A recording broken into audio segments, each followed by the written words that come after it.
Now, one of the best parts of working on this special each year is the fact that CBS Sports is gracious enough to open up their talent roster. Yeah, we recently made the trip to New York to speak to the guys from the NFL Today to get their perspective on some of the storylines surrounding the Redskins, Ravens, and Eagles. If you watch the NFL on CBS, then you're used to seeing these guys, the crew of NFL Today. And while they may not always agree on set, they did seem to agree on one player we asked them about.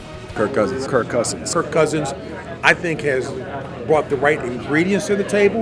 You never heard a peep out of him going through all of the RG3 drama. He was very team-oriented and supportive. He's going to continue to keep getting better. He's going to be more comfortable in that offense. Gruden is a quarterback whisperer. He's going to get him, keep him going in the right direction. But what about the quarterback question in Philadelphia? The Eagles are rebuilding, and I think they're doing it in the right way, and hopefully they'll surprise a few people for their fans this year. In Baltimore, Joe Flacco seems to be recovering well from his torn ACL, and Bart Scott thinks he'll be just fine in 2016.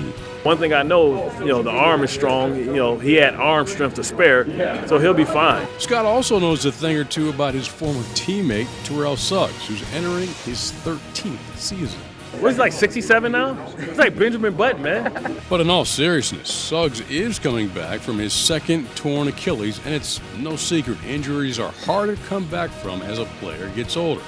But Scott says from what he sees, T-Sizzle's coming back just fine. I always judge Suggs by his tattoos. So looking at his tattoos, it looks like he's in shape. It doesn't look like a expanded band, that tribal tattoo on the arm. It looks pretty tight. So how do the experts think Baltimore, Philly, and Washington will fare this year? Well, I definitely think that the Ravens are set up just because of the offensive weapons that they have, and I think they'll be good enough on the defensive side of the ball. I think Washington's got the opportunity right now.